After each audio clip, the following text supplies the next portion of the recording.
Well, officials say a 13-year-old boy has been charged with capital murder after another 13-year-old boy died of severe burns.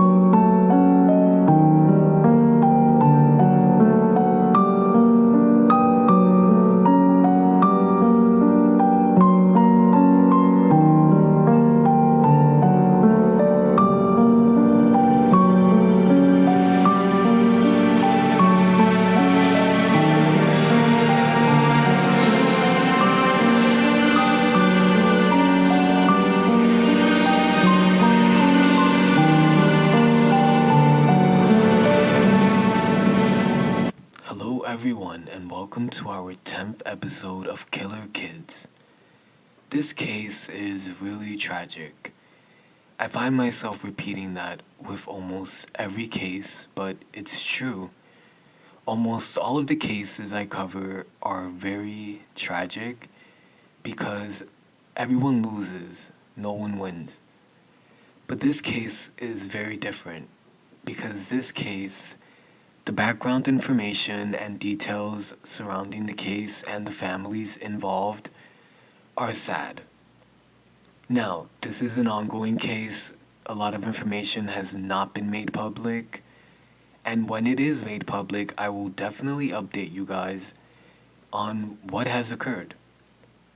This is a tragic case of 13-year-old Michael Lane Campbell, who was arrested on September 3rd, 2021, and charged with capital murder.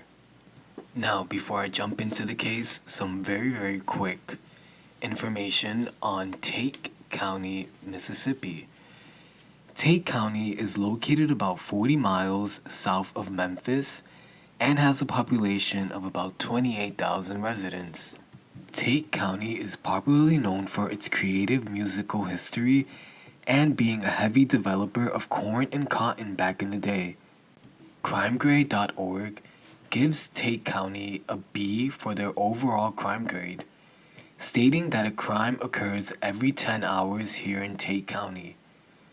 We can pretty much come to the conclusion that it's a pretty safe place. June 27th, 2021 was a hot summer day in Tate County. 12-year-old Gaines Coker was visiting a friend who lived near Michael Lane Campbell. Around 9:30 p.m. that evening, Michael and Gaines were playing behind the shed that was located behind Michael's parents' house, when suddenly a fire erupted and Gaines caught on fire. Gaines was severely burned, while Michael was not harmed at all. Gaines was rushed to a nearby hospital in Memphis and then had to be airlifted to the burn unit in Little Rock, where he died the next day.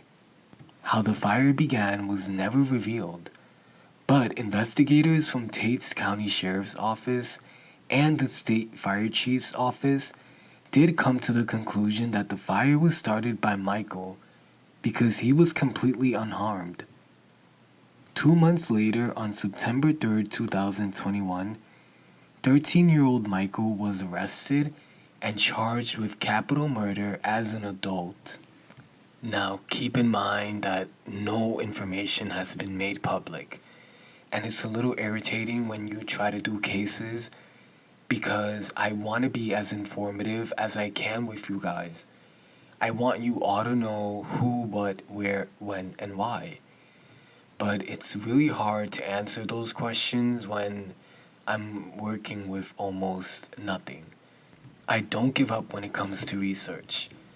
I looked and looked and looked a little more, and tragically enough, I found more information relating to Michael. Last year, on April 23rd, 2020, around 1:35 p.m., police officers responded to a shooting that occurred in Tate County. When they arrived, they discovered a horrific scene. A 7-year-old girl was lying dead from a single gunshot wound. Who was this girl? Well, she was actually Michael's little sister.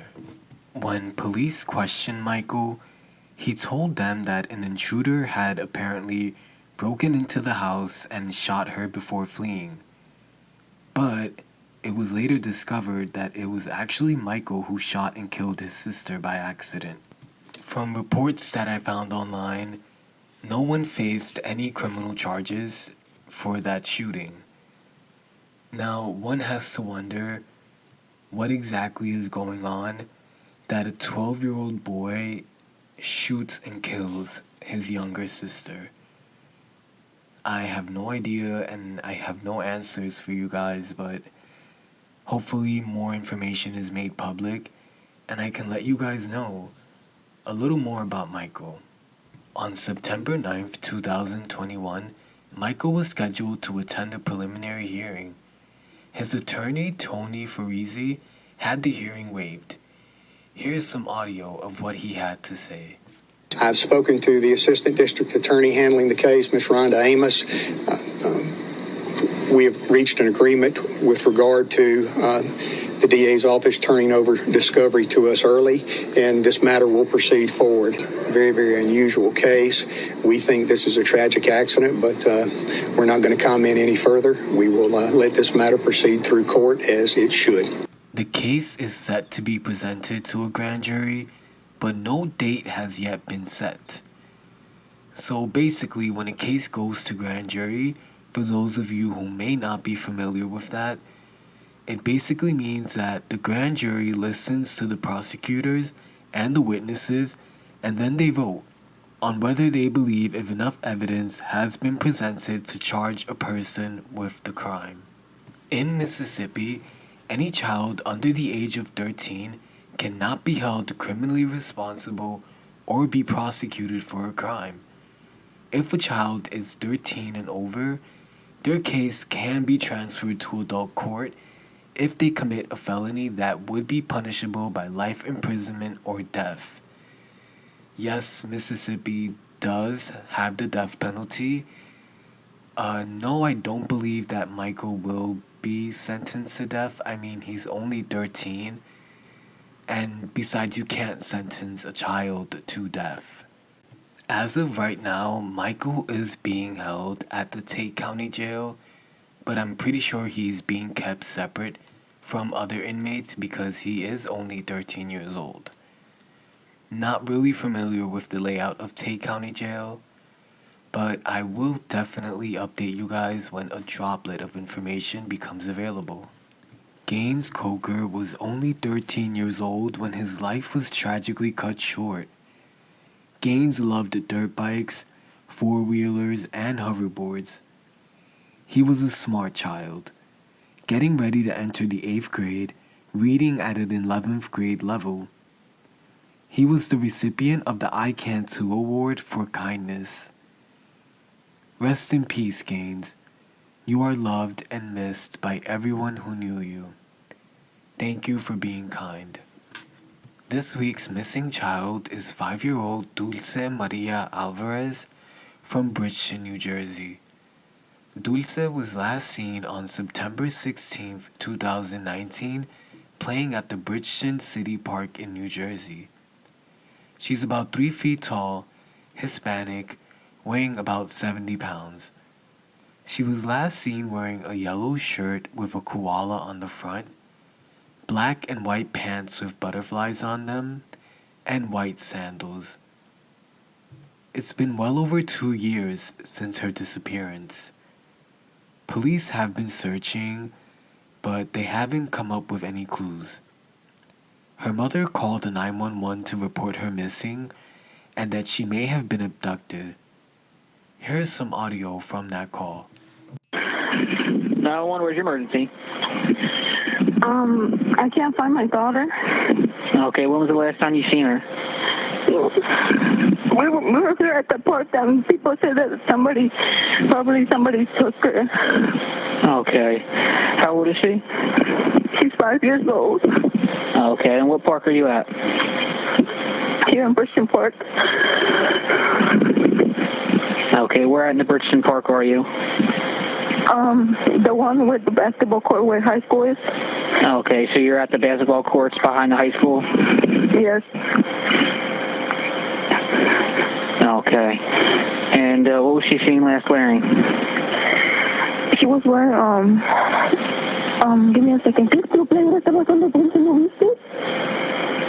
I don't remember what clothes she was wearing, but she was wearing, I just remember her pants. She was wearing like a flowery pants and some heels, some white heels. Okay. All right, ma'am, stay on the line. I'm going to transfer you over to the police, okay? And you said she was 5, correct?